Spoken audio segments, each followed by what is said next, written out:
Tenemos nuestra segunda clase de crítica textual.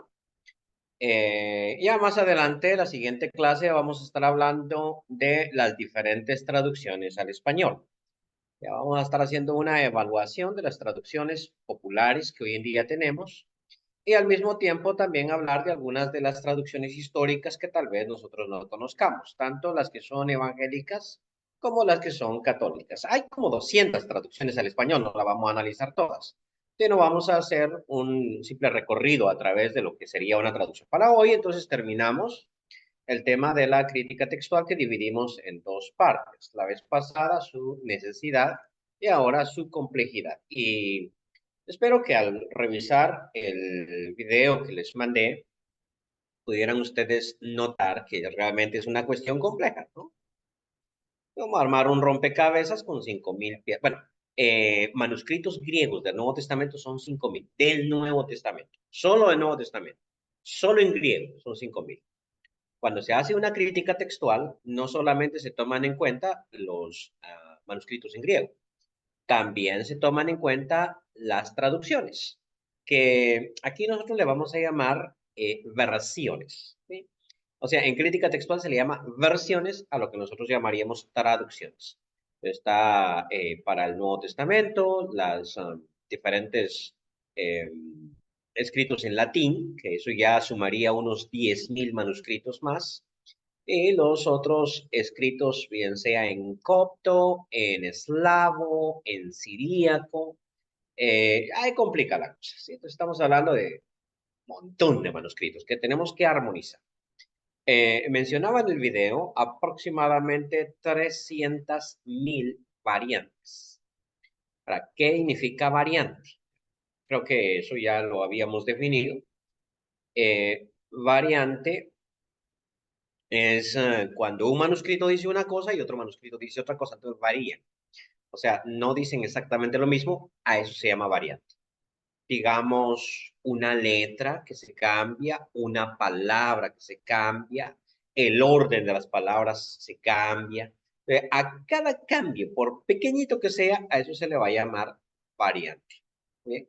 Y entonces, tenemos 300.000 variantes. A partir de esas 300.000 variantes, ya si ustedes notaron, la mente humana no capta ese número.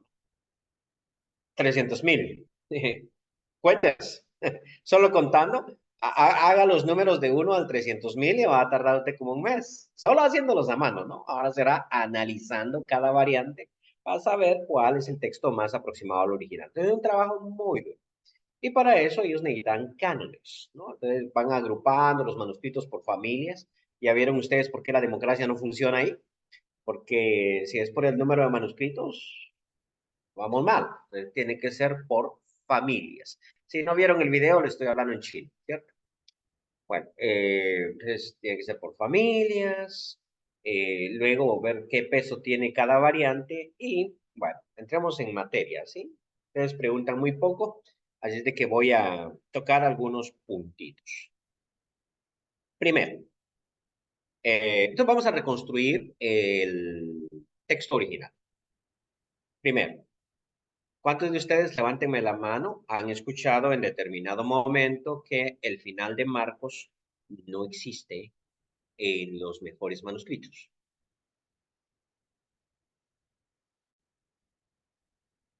Bueno, vamos a contar la historia entonces. Resulta que cuando usted lee Marcos, llegando al final de Marcos, dice, vamos a suponer, sí, que existan, no sé el dato, unos 2.000 manuscritos de Marcos. Los 5.000 de todo el Nuevo Testamento, pero hay muchos que son fragmentos. Entonces, de esos 2.000 manuscritos de Marcos, hay dos que no tienen el final. Es decir, Marcos, en esos dos manuscritos que son muy buenos, muy importantes, termina en el versículo 8, 16:8. Esa parte del 9 que dice, habiendo pues resucitado Jesús por la mañana, el primer día de la semana, apareció primeramente a María Magdalena, no los contiene. Esa parte donde dice, ir por todo el mundo y predicar el evangelio, el que creyere y fuere bautizado será salvo, no existe. Esa parte donde dice, y estas señales seguirán a los que creen, en mi nombre echarán fuera demonios, hablarán nuevas lenguas, tomarán en las manos serpientes, y si bebieren cosa mortífera no les hará daño. Todo eso no existe en esos dos manuscritos. Ahora, si usted dice, no, hermano, pero estamos hablando de que 2000 manuscritos contienen ese final, y dos manuscritos no lo contienen, ¿sí? Y eso no tiene ningún peso. El problema es que esos dos manuscritos que no contienen ese final son los mejores que tenemos. Datan del siglo segundo. Entonces uno dice, uy, ahora sí se puso dura la cosa, porque quiere decir que los mejores manuscritos no contienen ese final. Exacto. Este es mi Nuevo Testamento griego, vale como $50, no sé. Eh, lo compré en Amazon, les puse una foto de él, ¿no? Aquí no lo van a poder leer. Entonces, les puse una foto de él en el video y yo puedo leer griego, entonces es el que yo uso, ¿no? El que yo uso para estudiar. Yo puedo leer griego, pues lo leo, el aparato crítico y todo lo demás. Entonces, cuando uno llega a Marcos 16:16, o sea, este es el texto crítico, es el que sacan los críticos textuales. Cuando yo llego a Marcos 16:16, ¿será que aparece aquí? Y sí me aparece. En el texto crítico del Nuevo Testamento griego, sí aparece ese final de Marcos. Y entonces uno dice, o sea, se aparece, entonces, ¿por qué te aparece si estás diciendo que en los mejores manuscritos no está? Es porque la cantidad de manuscritos que lo tiene es tan grande que los críticos dicen, tiene que estar ahí. O sea, tiene que estar ahí, porque son muchos, pero lo ubican entre corchetes y entonces ubicarlos entre corchetes significa lo más seguro es que no estuvo en el texto original que escribió Marcos, pero como la introducción de ese final fue tan temprano en la historia de la iglesia, prácticamente la iglesia siempre vivió con ese final, entonces lo vamos a colocar. Ya les conté a ustedes un pequeño detallito. ¿Vamos bien al momento? ¿Pregunta? Vamos a otro caso. No, Mande, ¿qué mande. significa eso que está entre corchetes? Si lo explico un Cuando, poquito, o sea, como que, ujú. bueno, digamos que cuando ellos hacen este texto crítico para saber cuál es el texto original, a veces ellos se topan con varias cositas. Entonces ellos señalan, hacen señalizaciones. Cuando algo aparece entre corchetes, significa, entre un corchete, significa no estamos seguros si sí estaba o no estaba. Le pongo un ejemplo claro. En Mateo capítulo 16, Mateo capítulo 16, ya le busco ya le encuentro el versículo. Es que aquí el viento me está moviendo mucho la Biblia y la verdad que tengo un calor. Aquí vivo a la orilla del mar, que es bien caliente, ¿no? Entonces Mateo 16, no, perdón, Mateo 18, versículo 15. Por tanto, si tu hermano peca contra ti, esa palabrita contra ti, solo la frase contra ti, no peca, no toda la oración, solo la parte contra ti. En el texto griego está en corchetes. Significa que ese pasaje no están seguros los críticos, han hecho todo el análisis y no están seguros si ese contra ti formaba parte del texto original. No, o sea, no están seguros. Entonces, hay personas que dicen, por ejemplo, si tu hermano peca contra ti, ve estando tú y él. Pero hay otros manuscritos muy importantes que dicen, si tu hermano peca, ve estando tú y él solos. Entonces, basados en Reina Valera, yo podría decir, por ejemplo, mire, yo vi a mi hermano que andaba con una mujer que no era su mujer. Entonces, ¿lo puedo reprender? No, hermano, porque hizo un pecado, pero el pecado no contra usted. un pecado que tiene que ver con otra persona. Entonces, usted no es responsable. Podría yo sacar esa conclusión. Entonces, resulta que el texto griego me dice, no estamos seguros si esa parte contra ti realmente es parte del texto original. Así que ya en la exégesis, no, amiguito, está pecando, ve y repréndelo estando tú y él solos. No esperes a que el pecado sea contra ti. Sí, sí, no sé si me explico en este ejemplo. Cuando los críticos están seguros de que no estaba allí, entonces le ponen doble corchete. No solo uno, sino dos corchetes. Y eso significa, estamos seguros de que no estaba en el texto original, pero no quisimos quitarlo porque sabemos que está en una gran cantidad de manuscritos. Cuando los críticos saben que no está en el texto original, entonces le ponen, mejor dicho, ni le ponen nada, simplemente eliminan el pasaje. Le pongo aquí dos ejemplos de pasajes eliminados. El primero de ellos es primero de Juan 5:7, en el Nuevo Testamento. Entonces, ¿qué pasa con este pasaje de primero de Juan 5:17? Bueno, que de los, qué sé yo, 2.000, 3.000 manuscritos que existen sobre Juan, sobre primera de Juan, nada más, eh, voy a leer el pasaje, 5:7, porque tres son los que dan testimonio en el cielo, el Padre, el Hijo y el Espíritu Santo, y estos tres son uno. Ese pasaje no está más que en tres manuscritos, solamente tres contienen ese pasaje. Eso ya nos llama la atención, ¿no? Entonces te dice, espérate. Pero estás diciendo que solo dos manuscritos no contienen el final de Marcos y por eso estás diciendo que ese final no es parte del original. Entonces, dos manuscritos, pero aquí tres son los que tienen este pasaje. La diferencia es la calidad de esos manuscritos. Los dos manuscritos que no contienen el final de Marcos son manuscritos muy antiguos y muy importantes.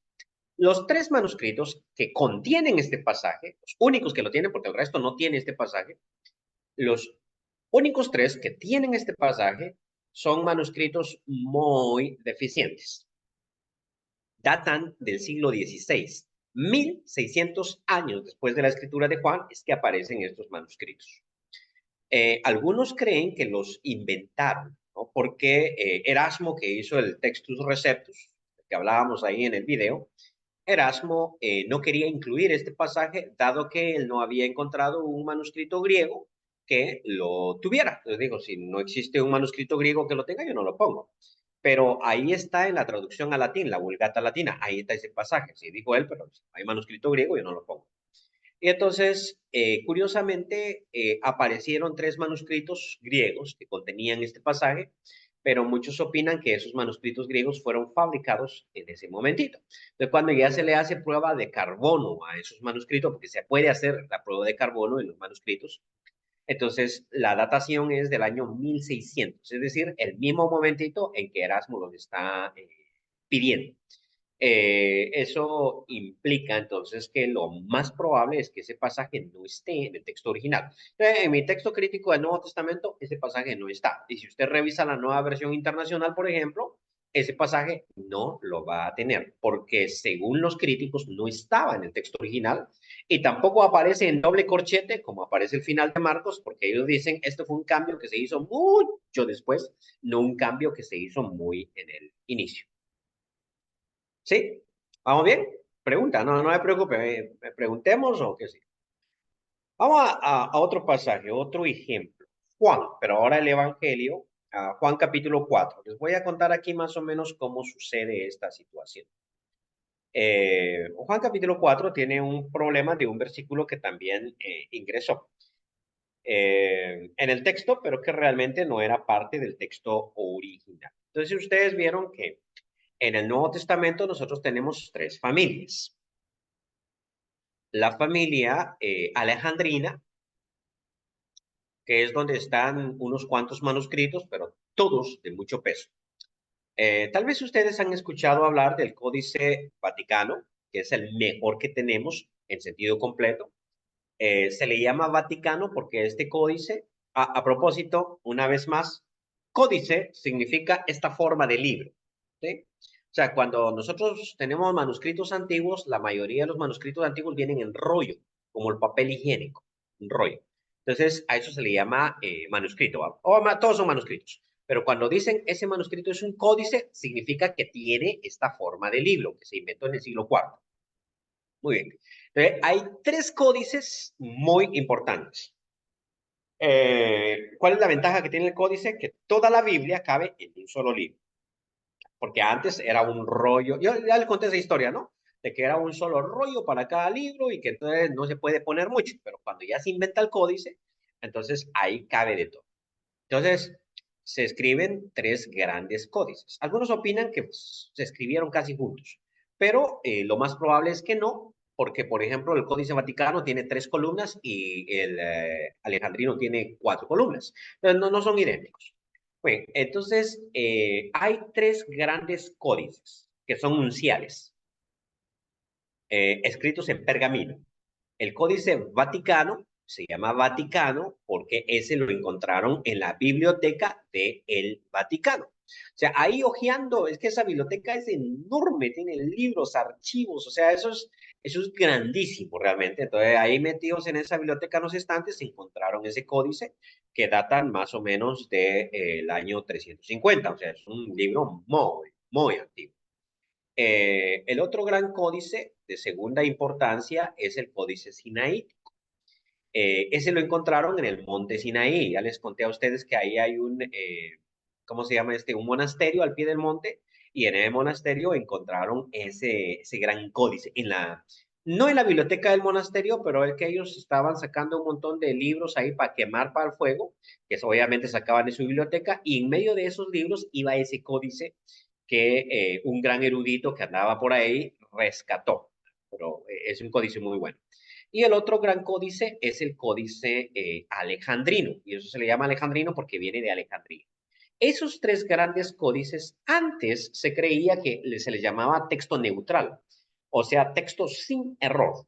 Eso era lo que querían decir. Pero hoy en día nosotros sabemos que no son infalibles, que tienen sus variantes, que tienen sus errores, porque los hemos estudiado mejor. No hay que darles tanto crédito como antes nosotros les dábamos. ¿Sí? No hay que hacer eso. Pero sí pertenecen a una gran familia, a una gran escuela de manuscritos, que es la familia alejandrina. O sea, el Códice Vaticano, el Códice Sinaítico y el Códice alejandrino pertenecen a la familia alejandrina. Una palabrita que mencioné y ¿cómo se llama este? Que ustedes me capten esto, dije, son unciales. Eh, Antiguamente, el griego se escribía solo con mayúsculas. Hoy en día, cuando yo enseño griego, lo enseño con minúsculas, porque los libros griegos que yo tengo, todos están escritos con minúsculas, pero los grandes códices están escritos con mayúsculas, ¿sí? Mayúsculas. Entonces, dado que son con mayúsculas, prácticamente todas las letras son igualitas y son uniformes. Y son del tamaño de una uña. De aquí viene el caso. Son parejitas porque son mayúsculas todas y son del tamaño de una uña. Y por esa razón a esos manuscritos se les llama unciales. Ok, o sea, cuando ustedes miren, este es un códice uncial. Entonces usted dice, ¿qué significa? Bueno, que las letras son del tamaño de una uña, por eso se llama unciales. Volviendo al punto.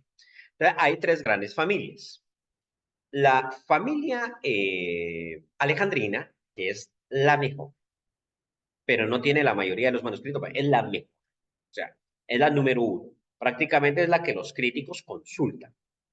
La familia occidental, que es la que ha utilizado mucho la Iglesia Católica,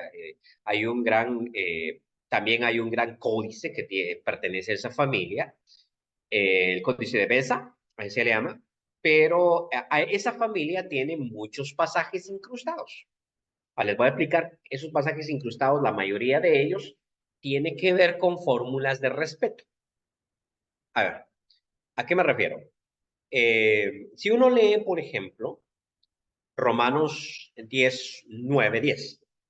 Que si confesares con tu boca que Jesús es el Señor. Bien, entonces, ese pasaje le llama a Jesús solo Jesús. ¿Qué pasa? Que los escribas piadosos, sobre todo los que pertenecían a la Iglesia Católica, no les gustaba poner nada más Jesús, sino que siempre ponían Jesucristo o nuestro Señor Jesucristo.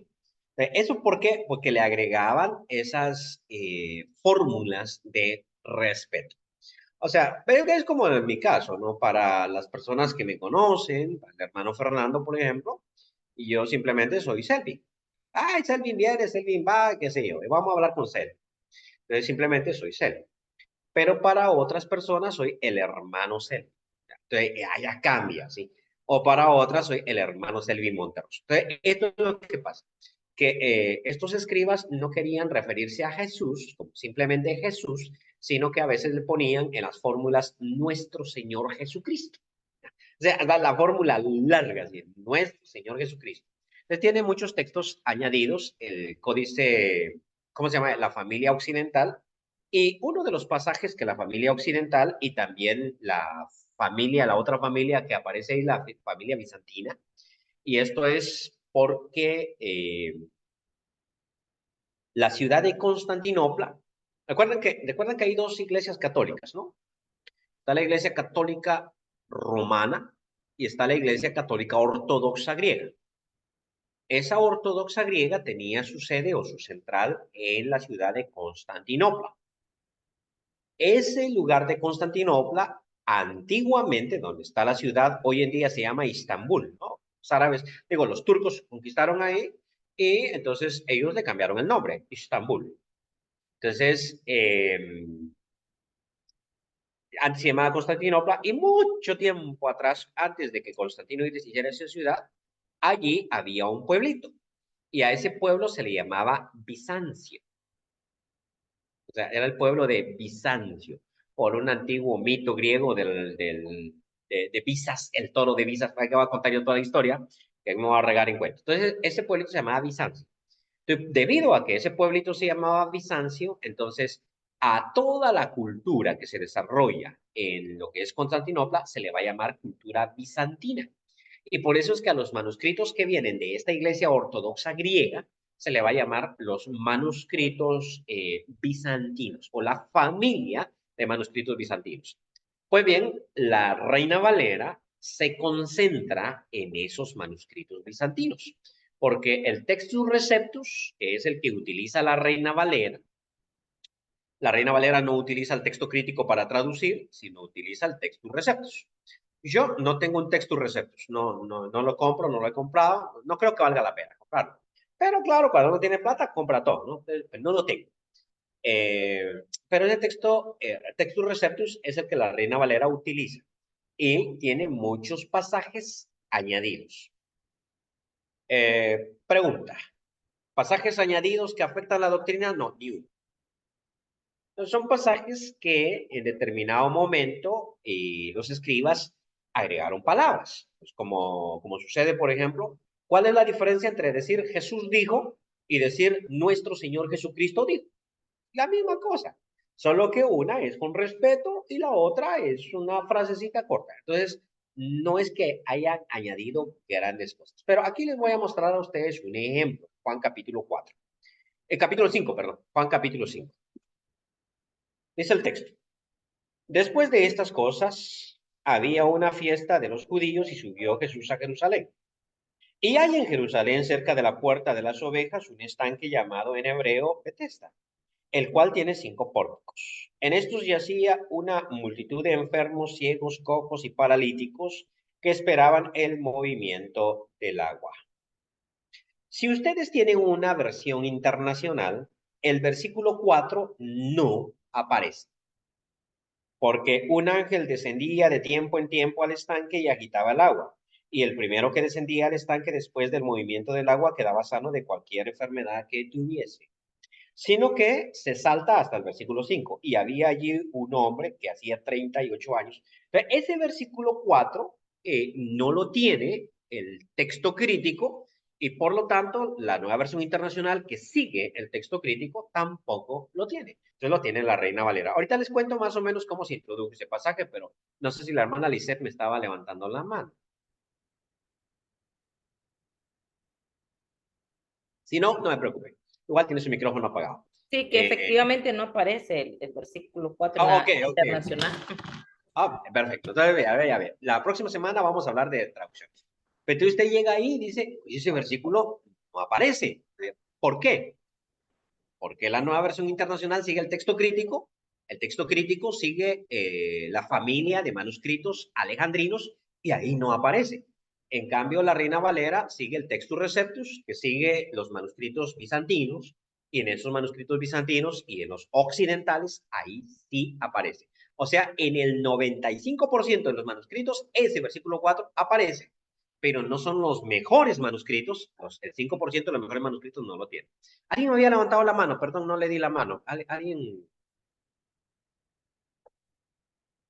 O sea, ok, Ronald.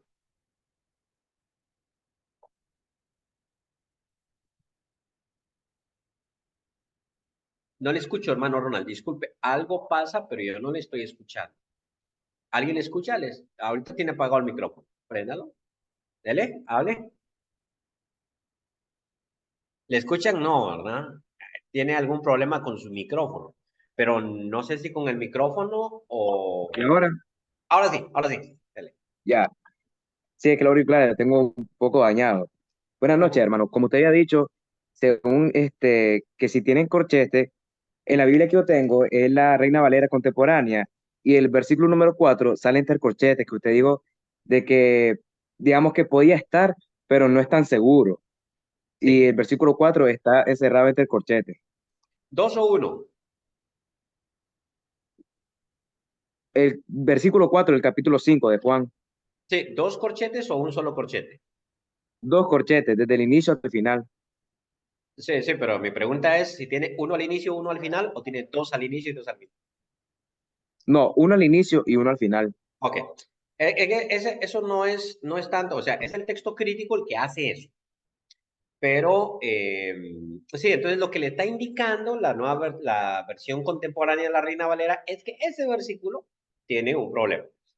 Entonces, mire, aquí viene el problema, ¿sí? Que muchas veces nosotros miramos una traducción como la nueva versión internacional y vemos ese pasaje no está.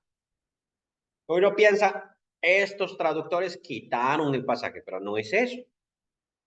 El detalle es que hay toda una ciencia que se llama crítica textual para determinar cuál es el texto original y según se ha descubierto, ese pasaje no estaba. ¿Cómo entró? ¿Cómo se metió?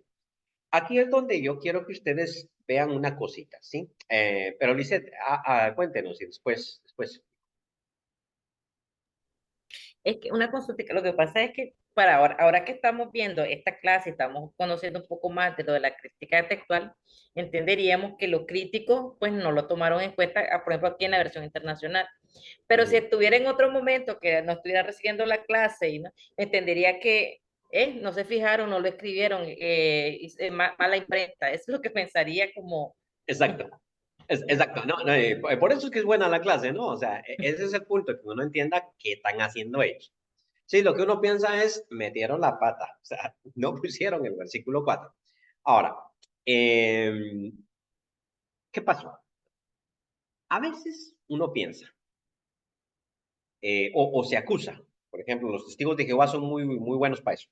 Y dicen, la Iglesia Católica introdujo cambios y cambió la Biblia, como si fuese un cambio intencional. Sí hay, no lo voy a negar, sí hay cambios intencionales. O sea, eso sí ha pasado, pero no es la constante. O sea, de los 300.000 variantes, esas no se metieron por cambios intencionales. A veces sí hay una intencionalidad en determinados momentos, pero esos ni son importantes porque se eliminan por lógica, aunque uno mira dónde va la intención. Pero solo sin intención. Entonces, ¿qué fue lo que pasó aquí? Yo no sé cuántos de ustedes tienen rayada su Biblia. Yo no. Yo no rayo mi Biblia, pero igual no tengo ningún problema con los que rayan su Biblia y escriben, comentan, y la Biblia es suya y es de estudio. O sea que yo no creo que sea pecado. Que alguien dice, ay, mira qué pecado que rayas la Biblia o que le escriben. No, usted haga. Lo importante de la Biblia no es el papel, lo importante de la Biblia es tenerlo aquí y más importante todavía, tenerlo aquí para llevarlo a la práctica. O sea, el punto es un libro de estudio. Entonces, escriban. Pero yo no lo hago porque dentro de mi tradición yo no acostumbro a hacer eso, pero no veo yo ningún problema. Ok, pero hay gente que raya y que escribe. Fácilmente se ve que usted ha escrito, porque usted escribe a mano, la Biblia está impresa, entonces se nota la diferencia. Pero si la Biblia usted la tuviera a mano y usted le hace un comentario, entonces, ¿cómo sabemos la diferencia? Entonces usted dice, ah, porque está al margen. Listo. Un manuscrito griego aparece y ese versículo 4 no está dentro del texto, sino está al margen. Así como que de cuando en cuando bajaba un ángel.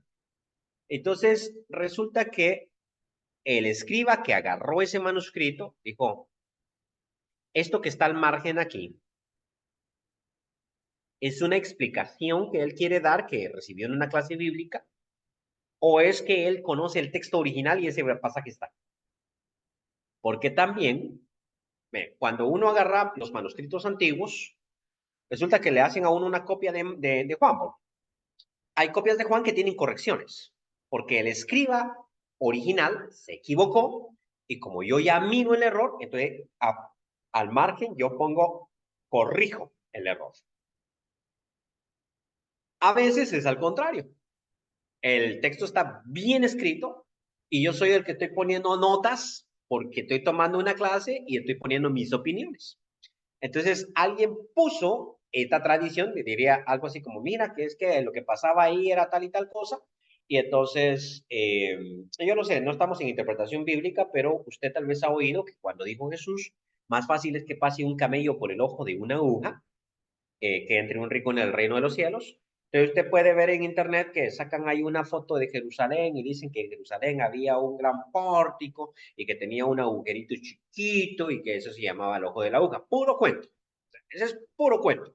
Como el internet vende cualquier cosa, eso es una mentira porque hoy en día los arqueólogos no han encontrado inventado ojo en la aguja. Eso es puro cuento que la gente inventa. Pero entonces vengo yo y a la par del manuscrito pongo, ah, es que en Jerusalén había una cuestión así, ¿verdad? Y entonces, hoy en día, como está impresa la Biblia, nadie mira el error. Pero si estuviera en manuscrito todo, puede que otro escriba que copia mi manuscrito piensa que esa anotación que yo hice es parte del texto original y así es como se metió esa probable explicación. Pero los críticos dicen que ese versículo no aparecía en el texto original. ¿Sí? Otro puntito famoso donde no aparece es cuando Jesús, Mateo capítulo 17, cuando Jesús expulsa a un demonio, que los discípulos no pudieron expulsar el demonio y Jesús lo expulsa, y entonces los discípulos le preguntan a Jesús por qué no lo pudimos expulsar. Y Jesús dice, es que esta especie de demonios no se puede expulsar, no se puede sacar, si no es por oración y ayuno. La palabra ayuno no aparece en los mejores manuscritos. Solo aparece por oración. Ahí tiene usted otra diferencia entre la nueva versión internacional y la Reina Valera. Que la nueva versión internacional, ese pasaje en Mateo, ya les digo el texto exacto. Cita Mateo 17, ¿no? La expulsión del demonio. Versículo 21. Pero este género no sale sino con oración y ayuno. Entonces la nueva versión internacional no va a tener la palabra ayuno. Entonces uno dice, ¿qué pasó? ¿Que a estos no les gusta ayunar? No, es que los manuscritos occidentales tienen la palabra ayuno, pero los mejores manuscritos, es la escuela alejandrina, no tienen. Bien. ¿Alguna pregunta sobre el Antiguo Testamento? Miren que ya solo tenemos unos cuantos minutos. Aparte es la crítica textual del Nuevo Testamento, que es donde nos hemos estado concentrando, que es la que a nosotros realmente nos importa, porque realmente en el Antiguo Testamento uno no se mete a tanta profundidad. Eso ya es típico, porque como el Antiguo Testamento es escrito, es un libro sagrado, libros sagrados, pero sobre todo que se concentran en el pueblo de Israel. Entonces nosotros como iglesia los estudiamos, pero no lo estudiamos a la profundidad con que estudiamos el Nuevo Testamento. Entonces, siempre yo cuando toco estos temas, me concentro mucho en el Nuevo Testamento y no tanto en el Antiguo Testamento. Pero la crítica textual es distinta en el Antiguo Testamento que en el Nuevo Testamento. Tenemos más manuscritos en el Nuevo Testamento. Y usted dice, ¿y por qué tenemos más manuscritos en el Nuevo Testamento? Porque los cristianos copiaban mucho la Biblia, pero los judíos no. Los cristianos casi que querían tener manuscritos propios en su casa. O sea, una hojita de papiro y copiaba una parte de Marcos, copiaba 2 pasajes de Juan. O sea, nosotros hacemos mucho eso, mucho el texto. En cambio, los judíos, ellos no, ellos tenían sus libros sagrados en la sinagoga. Aparte de eso, creo haberles mencionado la vez pasada, no estoy seguro, que los judíos tenían la costumbre de que cuando hacían un nuevo manuscrito quemaban el antiguo. Entonces, como quemaban el antiguo, no tenemos muchos manuscritos. Y cuando se escribió la Reina Valera, el texto que se utilizó para la Reina Valera en el Antiguo Testamento fue el texto hebreo, lo que nosotros llamamos el texto Masoreta, que fue el que nos dejaron los rabinos del año 1000 después de Cristo. Se le llama texto Masoreta. O fue lo que ellos nos dejaron. Pero ese texto data del año 1000 después de Cristo, o sea, más de 2000 años después de que fue escrito. O sea, es un texto no muy bueno en ese sentido. Hoy en día nosotros tenemos más, porque se encontró, por ejemplo, en las últimas instancias, muy buenos manuscritos de la Septuaginta del siglo III. Como ustedes pueden saber, la Septuaginta fue la traducción que se hizo del Antiguo Testamento al griego.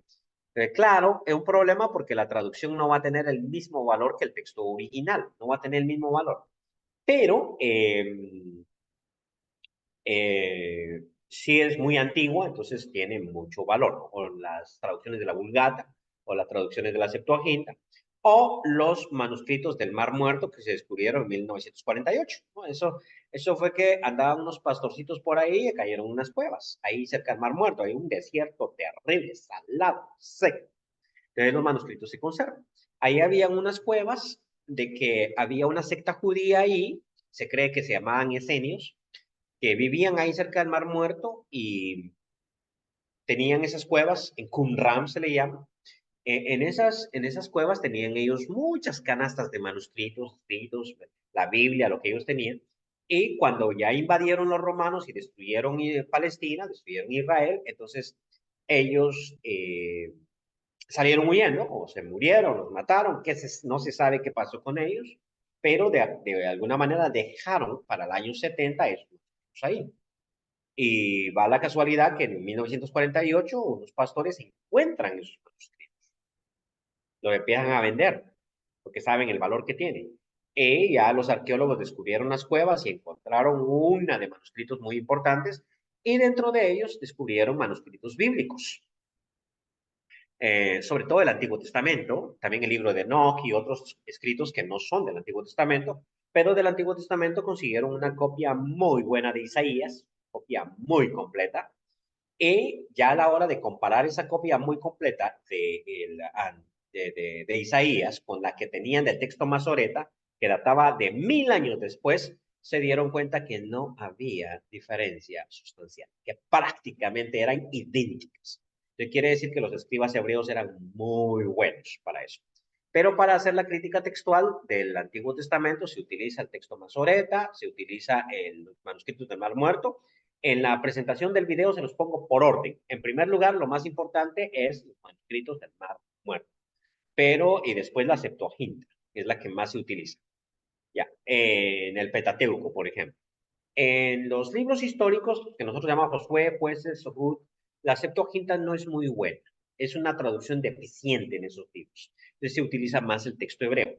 Pero ya en los profetas la Septuaginta viene a ser muy importante, o en el Pentateuco, porque es una buena traducción. Entonces se utilizan varios idiomas para hacer la crítica textual del Antiguo Testamento y determinar cuál es el texto original. Bien. Pregunta. Hermano, eso de Septuaginta suena como a número, como a 70 o más o menos. Sí, sí, lo que pasa es que había una, ¿cómo se llama este? Una leyenda, pero que es leyenda y por lo tanto es mentira. De que es una mentira realmente, pero te la voy a contar la leyenda. Es una mentira. Cualquiera que lee la Septuaginta sabe que es puro cuento. Entonces dice que allá en Alejandría se metieron a 70 traductores, cada uno en su propio cubículo, su propio oficinito. Y les dijeron, traduzcan el Antiguo Testamento. Luego tradujeron el Antiguo Testamento todo. Y una vez que lo habían traducido, cuenta la leyenda que la traducción que ellos hicieron era idéntica. Los 70 la tradujeron de manera idéntica. A partir de esa leyenda, entonces a esa traducción se le llamó la traducción de los 70. O dicho de otra manera, la Septuaginta, o sea, la 70, porque 70 ancianos lo tradujeron. Pero eso que les acabo de decir es mentira. La Septuaginta realmente es una traducción que se fue haciendo con el tiempo y algunas partes de la Septuaginta son muy buena traducción y otras partes de la Septuaginta son muy deficientes y muestra que hubo varios autores, no realmente que 70 se metieron en un cubículo y que sacaron una traducción idéntica. O sea, eso es puro cuento. Realmente los manuscritos de la Septuaginta traducen de una manera o traducen de otra. Pero en términos generales le llamamos Septuaginta a la traducción de los textos hebreos al griego. Más o menos esa traducción se hizo 200 años antes de Cristo, pero los manuscritos más viejos que nosotros tenemos de la Septuaginta datan del tiempo de Jesús, del año 0, digámoslo así, y los más importantes que tenemos están en los códices vaticanos, sinaítico y alejandrino. Esos códices no solo son del Nuevo Testamento, sino también del Antiguo Testamento en la versión de la Septuaginta. Bien, hermana Rebeca, usted había levantado la mano, ¿cierto? Sí, bueno, en realidad, pues no sé si va el tema, pero es solo una pregunta curiosa. Dale. En el caso de los libros que usted había mencionado en otras clases, como por ejemplo El Pastor de Hermes o el libro de Bernabé, no están dentro de esta familia, ¿verdad? Dentro de las familias del Nuevo Testamento no están incluidas, solo era No, su consulta. no. La crítica textual se aplica más que todo a la Biblia, porque tenemos 5.000 manuscritos. Del Pastor de Armas no tenemos 5.000 manuscritos. Tenemos muy poquitos. Creo que son 4. Yo la verdad que le mentiría yo si le dijera cuántos tenemos. Entonces, si son 4 manuscritos, por ejemplo, no se le hace crítica textual. Esto es bien interesante. Miren, ¿cómo se llama este? El libro de Mormón. ¿Se le hace crítica textual al libro de Mormón? No. ¿Y por qué no? Porque no hay manuscritos. ¿No ve que dice que José Smith dice la historia, no? Que se encontró las planchas estas del libro de Mormón que el ángel Moroni le mostró, eran planchas de oro, y entonces él tradujo las planchas de oro, con la ayuda de no sé qué cosas, tradujo las planchas estas, y luego el ángel Moroni pues llevó otra vez las planchas. ¿Dónde están las planchas? No las tenemos. ¿Cómo vamos a hacer crítica textual si no los tenemos? ¿Qué pasó con el Corán, por ejemplo? Al Corán tampoco se le hace crítica textual. ¿Por qué no se le hace? Porque Omar se llamaba el califa que mandó a hacer el Corán, que dijo vamos a sacar las profecías que el profeta Mahoma dio. Entonces las jalaron todos los manuscritos, crearon el Corán y agarraron los manuscritos y los quemaron. Entonces, no hay manuscritos del Corán para hacer crítica textual, o sea, no se prestan para eso. Y esto es lo que diferencia al cristianismo de las demás religiones, que nuestros escritos están ahí a la disposición y que son muchos. Entonces la gente quería, por ejemplo, una copia del Evangelio de Juan. Y entonces, como la gente amaba el Evangelio de Juan, tenemos cientos de manuscritos del Evangelio de Juan. Pero el pastor de Hermas no era tan popular y entonces no tenemos nosotros muchos manuscritos del pastor de Hermas, tampoco de la Didache, tampoco de todo esto no tenemos. Tenemos, pero poquitos. Ya, por ejemplo, del libro de Enoch, que fue tan importante. El libro de Enoch no tenemos muchos manuscritos, son muy poquitos, muy poquitos. En las cuevas de Qumran había varias copias. Y ahí fue donde encontramos un montón de información sobre eso, pero realmente comparado con el Nuevo Testamento no tenemos. Y entonces no se hace crítica textual cuando no tenemos muchos manuscritos. Entonces la crítica textual es hecha exclusivamente a la Biblia. También he escuchado de la crítica textual sobre Shakespeare, pero tiene que ver con que hay muchos manuscritos de ese autor, entonces sí se hace una crítica textual. Pero si solo tenemos un manuscrito, no vale la pena, solo tenemos él, ya estuvo. Y tenemos dos, no necesitamos mucha ciencia para analizar, pero cuando tenemos 300.000 variantes, entonces la ciencia tiene que crecer y el estudio crece. Muy bien, muy buenas preguntas. Les envío la prueba en un ratito, ¿sí? Igual, 9 preguntas, su nombre, no me preocupe, luego les sumo las... y ustedes se han fijado que a la hora de poner su nombre no les suman los 10 puntos, yo les voy a sumar después, no me preocupe. Ahí tiene 10 puntos por poner el nombre, si no lo puso, perdió. Ahí tiene 10 puntos por poner el nombre. Al ratito, en 5 minutos le posteo su examen, tienen media hora para hacerlo. Después de media hora, desaparece. ¿Ok? Hermana Lisette, me levanta la mano.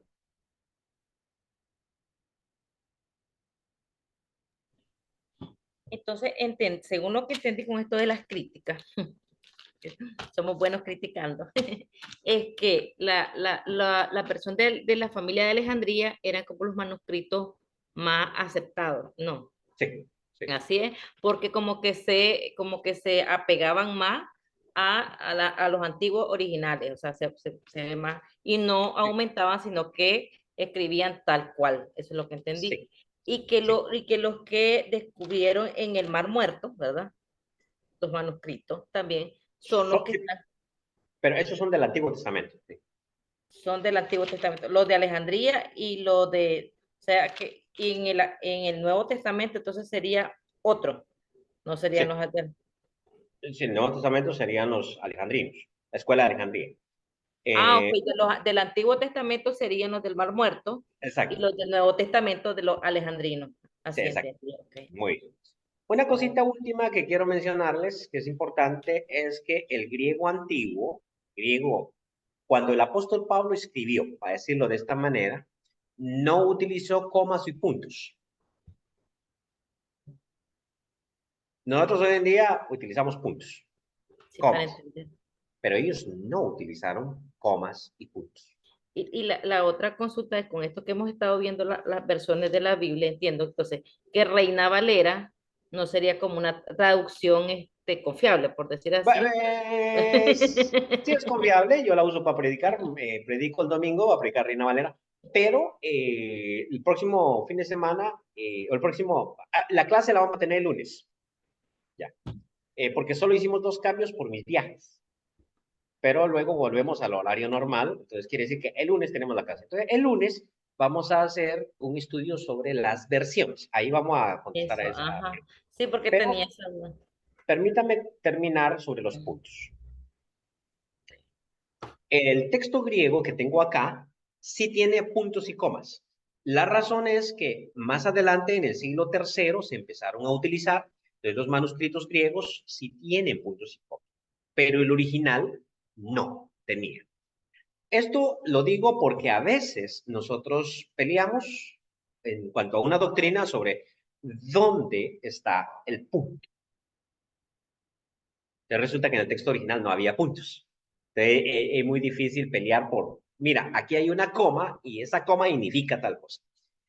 Claro que sí, o sea, claro que podemos decir, mira, este punto significa tal cosa. Y los traductores dijeron que ahí va, o los críticos textuales ubicaron el punto allí.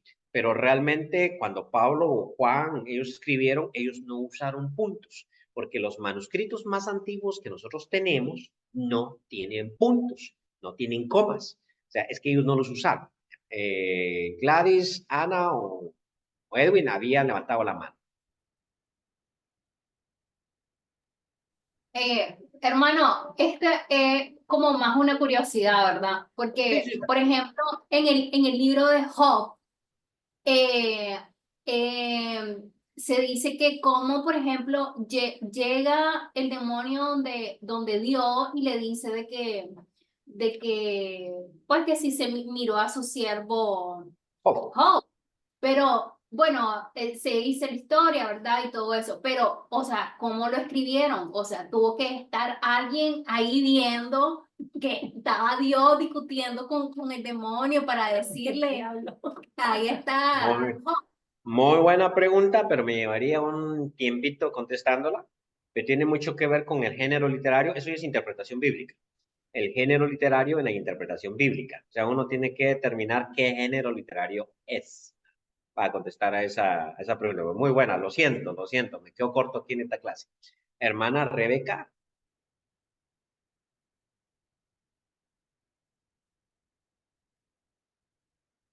¿Sí? Sí, no, con lo de los puntos y coma, podría crear esto de que el antiguo texto griego original que no tiene puntos y coma, podría crear el hecho de no haber puntos y coma variantes, me imagino, dentro del... En interpretación bíblica, eso es un problemita serio. Ya, o sea, hay muchas cosas, no vamos a ver interpretación bíblica conmigo, creo yo.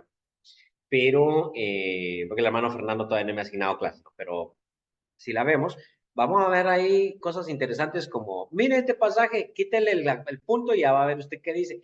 Y uno dice, no, hombre, pero entonces, o sea, eso es serio, ¿no? Eso es serio. O sea, uno dice, en serio, quita eso, ¿sí? Quita eso. Pero, en fin, terminamos por hoy y nos vemos el lunes.